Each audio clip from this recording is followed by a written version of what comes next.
ইশরাক হোসেনকে শপথ গ্রহণ করানোর ব্যবস্থা করুন। নগর ভবনে আজকে কয়েকদিন যাবৎ জনগণ ঢাকা নগর ভবন তালাবদ্ধ করে রেখেছে। একজন অল্প বয়স্ক উপদেষ্টা স্থানীয় সরকার মন্ত্রণালয়ের দায়িত্ব আছেন, তারা মনে করছেন যে তারা আইনের আদেশ মানবেন না। আপনি যত শিগগির সম্ভব বাংলাদেশের জাতীয় সংসদের পরবর্তী নির্বাচনটা ডিসেম্বরের ভিতরেই, যেটা আপনি ওয়াদা করেছিলেন, দেওয়ার জন্য সুস্পষ্ট রোডম্যাপ প্রদান করবেন।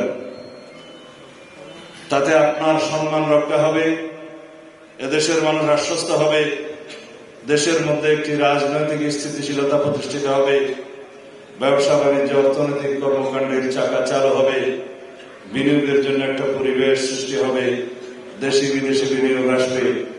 আমরা বাংলাদেশের মানুষ সেটাই চাই।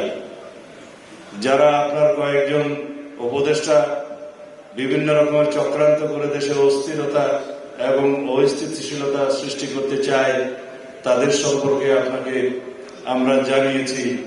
আপনি সেই বিষয়ে ব্যবস্থা নেন যাতে দেশের স্থিতিশীলতা রক্ষা হয়, কোন রকমের অস্থিতিশীল পরিস্থিতি সৃষ্টি না হয়, রাষ্ট্রের মধ্যে কোনো অরাজকতার সৃষ্টি যাতে করার কেউ পায় তারা না পায়। আপনি সবার সম্মানিত ব্যক্তি, আপনি সেই ব্যবস্থা নেবেন, অন্যথায় আপনার সম্মান রক্ষা হবে কিনা আমরা সন্দেহান।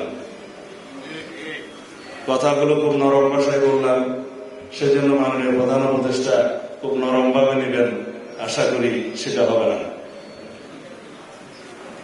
বলছি নরম ভাবে, মাননীয় প্রধান উপদেষ্টা, হয়তো আপনার কানে যেতেও পারে, নাও যেতে পারে, গেলে ভালো। আর যদি আপনি কানে না তোলেন তাহলে সবার জন্যই খারাপ।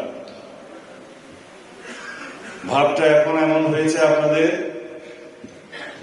সমস্ত উপদেষ্টারা, মাননীয় উপদেষ্টারা মনে করছেন বাংলাদেশটা পুরোটাই বোধহয় তাদের কথায় উঠবে এবং বসবে।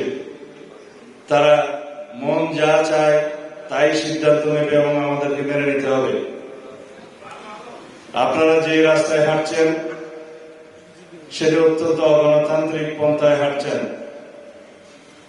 আপনারা কথা বলছেন গণতন্ত্রের বিপরীত ভাষায়, আপনারা কাজ করছেন আইনের শাসনের বিরুদ্ধে। একটি উদাহরণ দিয়ে কথা বলি। ঢাকার রাজপথে নগর ভবনে আজকে কয়েকদিন যাবৎ জনগণ ঢাকা নগর ভবন তালাবদ্ধ করে রেখেছে, চতুর্দিক থেকে তারা ঘেরাও করে রেখেছে। আলটিমেটাম দিয়েছে স্থানীয় সরকার উপদেষ্টাকে যে আদালতের রায়ে যিনি মেয়র ঘোষিত হয়েছেন, জনাব ইঞ্জিনিয়ার ইশরাক, ইলেকশন কমিশন যার নামে গেজেট প্রকাশ করেছে আদালতের রায় মেনে, তাকে আপনারা শপথ গ্রহণ করাবেন না, বিভিন্ন রকমের কলা কৌশল করছেন। তাইলে কি এটা আইনের শাসন হলো? আইন আদালতের শাসন হলো? আমরা কিসের শাসনের জন্য অপেক্ষা করছি? আইনের শাসনের জন্য।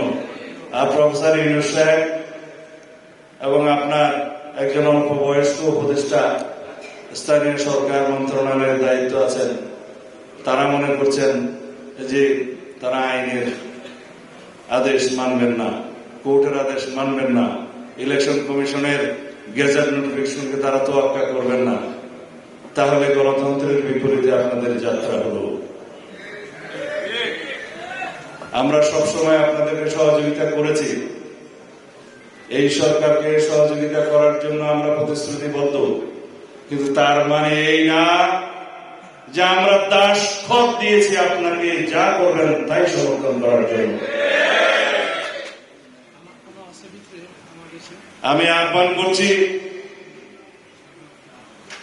অতি অল্প সময়ের মধ্যে, পারলে আজকে কালকের মধ্যে, ঢাকা দক্ষিণ সিটি কর্পোরেশনের মেয়র হিসেবে আদালত ঘোষিত জনাব ইঞ্জিনিয়ার ইশরাক হোসেনকে শপথ গ্রহণ করানোর ব্যবস্থা করুন। অন্যথায় ঢাকার এই আন্দোলনকে কেন্দ্র করে হয়তো আরো বৃহত্তর আন্দোলন করতে হতে পারে।